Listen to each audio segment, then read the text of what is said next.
አማራነት ለኢትዮጵያ ስጋት ሳይሆን ጨማሪ ኃይል ነው፣ ጉልበት ነው። የተለያየ አስተሳሰብ፣ የተለያየ ሐሳብ፣ የተለያየ ፍላጎት ያለንም ቢሆን ህዝብን፣ ቤተሰብን፣ ማህበረሰብን የሚያላይ ፖለቲካ ሳይሆን ኃጢአት ነው፣ ወንጀል ነው። በመጨረሻም የቀድሞ የኦሮሚያ ክልል ፕሬዝዳንቱን ያገለገሉት አቶ ለማ መገርሳ ያጋሩት መልእክት ብዙዎችን እያነጋገረ ሲሆን በዚህም ማንም ያልሰሙን የሽመልስ አብዲሳን ሴራ ለህዝብ ይፋ አድርጓል። ዝርዝሩን በጋራ እንቃኘዋለን። አሁን ቤተክርስቲያንና የድሮ ጠንቋይ ቤት በጣም እየተመሳሰለ ነው ያለው። የሚያስሟርቱ ቃል አስወጣበታለሁ ብለው ሰዎችን ይዘው መሄዱ ይትዩ እንዲነቅልልኝ እስቲ መንቀያ ዘይት የለም ይላል። በመጨረሻም በሐሰተኛ ነቢያቱና በፓስተር ቸሬ መካከል ያለው ውጥረት በእጅጉ አይሏል። ስለ እውነት አንገቴን እሰጣለሁ፣ ትውልድ እየጠፋ ዝም ብዬ እጄን አጣጥፌ አልቀመጥም ሲል የሚናገረው ቸሬ ሐሰተኛ ነቢያቱን አጋልጧቸዋል። ይህንን ጉድ በጋራ እንቃኘዋለን። ተወዳጁ አርቲስት መሰሉ ፋንታውን ከዚህ ወጥታ ወደዚህ ተመለሰች ብል ማን ያምነኛል? እስኪ እንመልከተው። የዳንኪራ ቤቱ ውብደት የዓለም ጫጫታና ግርግርን ነፍስ ያጥብቃ ጠልተዋለች። ሰው ዓለሙን ሁሉ አትርፎ ነፍሱን ካጎደለስ ምን ተጠቀመ ስትል ከዘፈኑ ዓለም ወደ ዝማሩ ዓለም የተቀላቀለችው አርቲስት መሰሉ ፋንታውን ህዝበ ክርስቲያኑ በልልታ ተቀብሏታል። ምንድን የተፈጠረው? ዝርዝሩን በጋራ እንቃኘዋለን። ሰላም በመላው ዓለም ላይ የምትገኙ ውድ ቤተሰቦቼ እንዴት ናችሁልኝ? እኔ ደህና ነኝ። ቸሩ መድኃኔዓለም የተመሰገነውን በዛሬው ቆይታችን እጅግ በጣም አዝናኝና ቁም ነገር አዘል ቪዲዮዎች ይላችሁ መጥቻለሁ። ከእናንተ የሚጠበቀው እንደተለመደው ቪዲዮን ላይክ እና ሼር ማድረጋችሁን አትርሱ። ዳይ ወደለት ቪዲዮ። አረ በቃኝ ይላ ወላይ በቃኝ ብሉ አረ ለነገ ይከመል አስከባድ ሚዛን ነው። አረ በቃኝ እያለ ይጋትላችኋል። ቆይ ተከታትለን እንመለስ። ወላይ በቃኝ ለነገ ይከመል አይ አረ ግዴለና በላት ይዛት ይናገር ወላይ ብሉ በቃ ትንሽ ብላበት አረ በቃኝ ትንሽ ወገን ምንድነው በቃኝ ብሎ እያለ እጁ ግን ስራውን በአግባቡ ሰርቷል። የሚጠቀልለው ጥቅልል አምፖል የሚያጠብቅ ነው ይመስለው። በዚያ ላይ የሱ አንድ ጉርሻ እግራችሁ ላይ ቢወርቅ በልወደር ካልሆነ ከቶ አይነሳም። ወደ ቁም ነገሩ ስናልፍ ታዲያ አብዛኞቻችን በሚባል ደረጃ የሚሰማንን ስሜት ፊት ለፊት መግለጽ አንችልም። ለምሳሌ እንብላ እየተባለ ሆድ እየፈለገ አጉል መግደርደር ምን የሚሉት አስመሳይነት ነው። ነገሩ በዚህ ጸባያችን እንብላ ባዩም ባንዴ እሺ እንደማንል ስለሚያውቅ ሁሉም ነገር የላይ ሆኗል። ጀለስ ግን ይመቸው። ወላሂ በቃኝ ያለ ትሩሩን አላስተረፈው።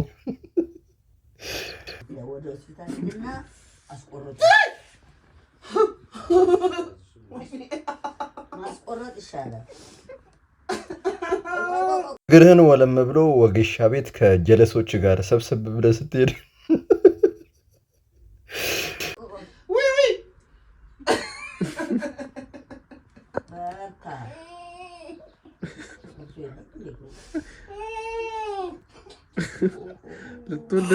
ልትወልድ ነው።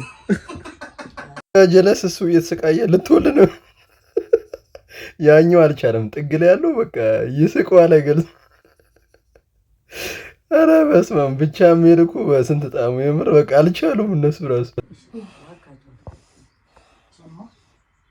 ውሃ አይፈልግም አረ እባክህ ዝም በል እንዴ።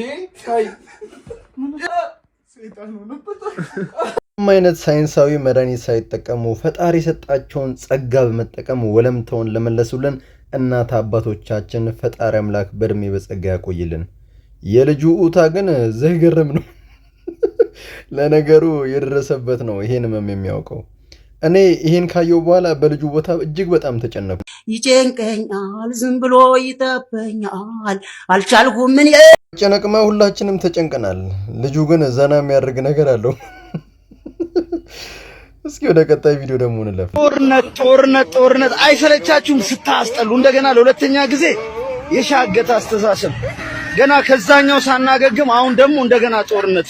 ያሬድ አንዳንዴም ቁም ነገረኛ ነው። የሚያወራቸው ነገሮች አንዳንዴ ትልቅ መልእክት ያስተላልፋሉ። እንግዲህ ብዙዎቻችሁ እንደምታውቁት ባለፈው በሰሜኑ ጦርነት በሚሊዮን የሚቆጠሩ ወንድሞቻችን በሁለቱም ወገን አተናል።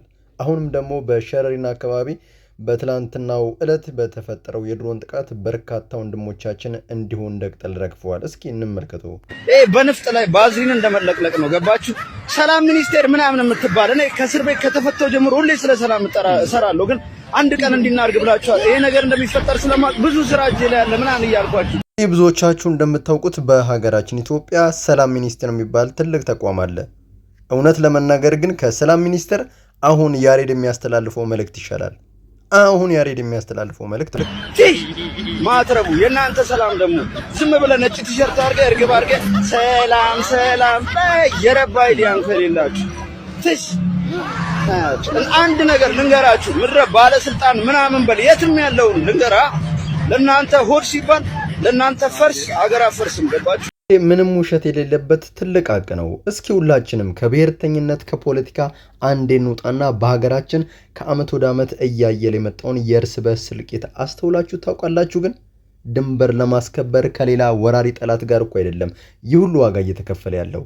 የጥቂት እድሜ ጠገቦችን የስልጣን ጥማት ለማርካት ሲባል በሚሊዮን የሚቆጠር ተስፋን የሰነቀ ወጣት ህልሙን በአግባቡ ሳይኖር ለፖለቲካ ፍጆታ ውድ ነፍሱን ይገብራል።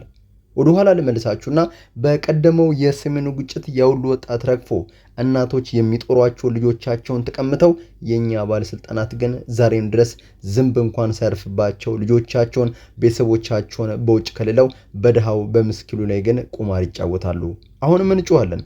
ለእናንተ የስልጣን ጥማት መርካት ሲባል የምስኪን እናቶችን ዳግም እንዳይፈስ ልዩነቶቻችሁን እብሪተኝነታችሁን በንግግር ፍቱ። ሰላም ወርዶ የኢትዮጵያ ሕዝብ ሰላም በእጅጉ ተርቧል። ይሄን በማድረግ አንዱ ለታን ዋሉለት እባካችሁ።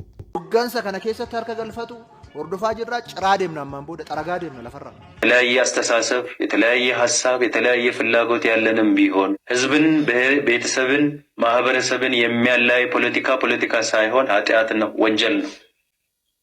ይሄን ማውገዝ አለብን። የቀድሞ የኦሮሚያ ክልል ፕሬዝዳንት ሆነው በህዝብ ተወደው ለረጅም ጊዜያት በስልጣን ላይ የቆዩት አቶ ለማ መገርሳ እጅግ በጣም ሲበዛ የተረጋጉ በስሜት ሲሆን በሀሳብ ልልና በእጅጉ የሚያምኑ ዋናና ወሳኙ ነገርም ለሲሪያ ፖለቲካ ያላቸው አመለካከት ከቀድሞ ወዳጃቸው ጠቅላይ ሚኒስትር አብይ እንደለያቸው ለዚያም ስደትን እንደመረጡ ይታወቃል። ታዲያ ለማ ለዓመታት የሚወዱት ሀገራቸውንና ህዝባቸውን ጥሎ ቢሰደዱ ንግግሩ የማያምር የሚራራ ልብ የሌለው ሽመልስ አብዲሳ በኦሮሚያ ምድር ላይ ሰፈረ። ይሄው እሱ ወደ ስልጣን ከመጣበት ጊዜ አንስቶ እስከ ቅርብ ጊዜ ዜጎች በጠራራ ፀሐይ ይታገታሉ፣ ማንነት ላይ ያነጣጠረ ጥቃት ይፈጸምባቸዋል። አንድም ቀን ግን ወጥቶ ወንጀለኛን ለህግ ሲያቀርብ ታይቶም ተሰምቶም አይታወቅም።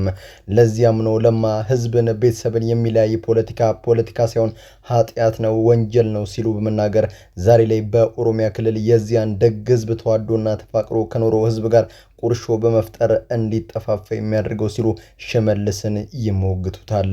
ባለማየሁ አቶምሳ እንዲሁም በኔ አመራር ጊዜ ያልነበረው ይህ ጭካኔ ከህዝብ የመነጨ ሳይሆን አንተና መስሎች በመታቀብሉት የተሳሳተ ትርክት ነው ዛሬ በየቦታው እየፈነዳ ህዝብ የሚጨርሰው። እባክን ኃጢአት ነው፣ ወንጀል ነው ሲል መልእክቱን ያጋራል። ለማ መገርሳ እጅግ በጣም አድርገ ክበርልን። አሁን ቤተክርስቲያንና የድሮ ጠንቋይ ቤት በጣም እየተመሳሰለ ነው ያለው። የፓስተር ቸር የሚናገረው ንግግር እውነት አለው። ሰዎች የፈጣሪን ደጅ ትተው ጠንቋይ ቤት ለምን ሄዳሉ ብላችሁ ስጠይቁ ይህንን መልስ ታገኛላችሁ። አንደኛ በአቋራጭ መንገድ ሀብትን ለመቃረም፣ ሁለትም የሚበልጧቸውን ጓደኞቻቸው ከነሱ በታች ሆነው እንዲቀሩ ለማድረግ። ዛሬ በዘመናችን ሱፍ የለበሱ ከካውንስል ፍቃድ የተሰጣቸው አካላትን ፓስተር ቸሬ እንዴት እንደሚያጋልጣቸው እንመልከት።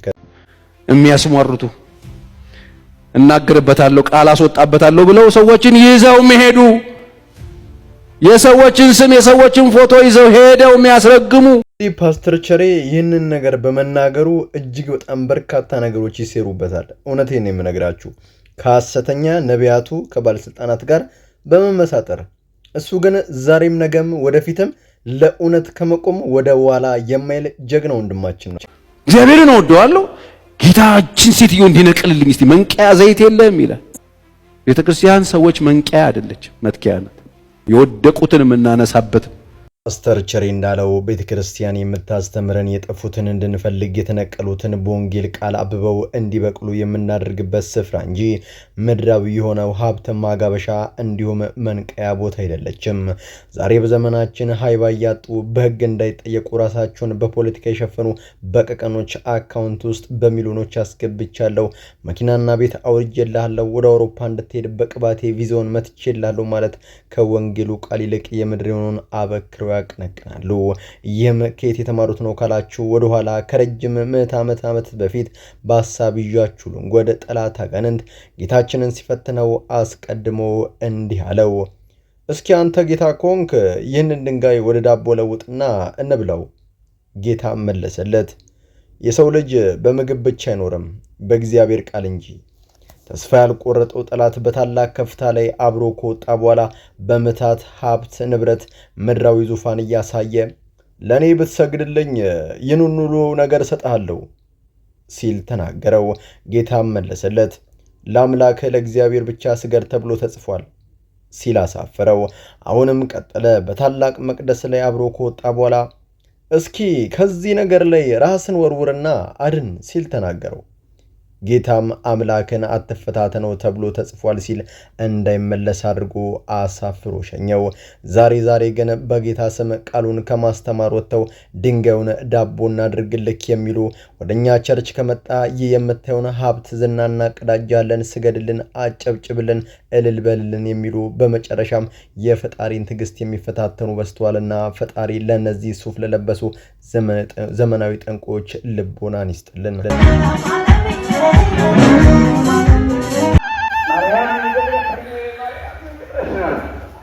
የዳንኪራ ቤቱ በማቀንቀን የበርካቶችን ትኩረት ሳበችው ተወዳጁ አርቲስት መሰሉ ፋንታሁን ጉዞዋን ወደ ቅድስናዋ አድርጋለች። ይህንን ቃል ደጋግማችሁ በሉት። ምንም ጅማሬ አንተን ደስ ባያሰኝም ፍጻሜን ግን አንተ አስተካክለው ብሎ መጸለይ ታላቅ ነገር ነው። ለዚህም እንደ ምሳሌ በጌታ በቀኝ በኩል የተሰቀለው ወንበዴ በኋላም ከሁሉ ቀድሞ ከጌታ ጋር በገነት የገባውን የንስሐ ሰው መመልከት ከበቂ በላይ ነው። ለዚያም ነው መጽሐፈ ፊተኞች ኋለኞች፣ ኋለኞች ደግሞ ፊተኞች ይሆናሉ ሲል የሚያስተምረው። ተወዳጁ አርቲስት መሰሉ ፋንታሁን ከዳንኪራው ዓለም ራሷን ገለል አድርጋ በዝማሬ ስትሞላ ማየት እንዴት ደስ ያሰኛል። መሰሉዬ ፈጣሪ አምላክ ፍጻሜሽን ያሳምርልሽ፣ ዳግምም እንደ ልጅነትሽ በዝማሬ ቆመሽ እንደማይሽ ተስፋ አድርጋለሁ። ሰው ዓለሙን ሁሉ አትርፎ ነፍሱን ቢያጎድል ምን ይጠቅመዋል? ከስር ያስቀመጠችው የእህታችን መልእክት ነው። በመላው ዓለም ላይ የምትገኙ ውድ ቤተሰቦቼ ለዛሬ እናንተን ያስተምራሉ፣ ይጠቅማሉ፣ መረጃ ምናሉ ብዬ ያሰብኳቸውን ቪዲዮዎች በዚህ መልኩ አቀረብኩላችሁ። በቀጣይ በሌሎች አስተማሪ ቪዲዮዎች እንገናኛለን። ለዚህ ቻናል አዲስ ከሆናችሁ ምን ይጠብቃችሁ ነው? መለስ እያላችሁ ሰብስክራይብ፣ ላይክ፣ ሼር ማድረጋችሁን አትርሱ። ባላችሁበት ቦታ ሁሉ ክፉ ሳይነካችሁ በሰላም በቸር በጤና ቆዩልኝ። ይመቻችሁ።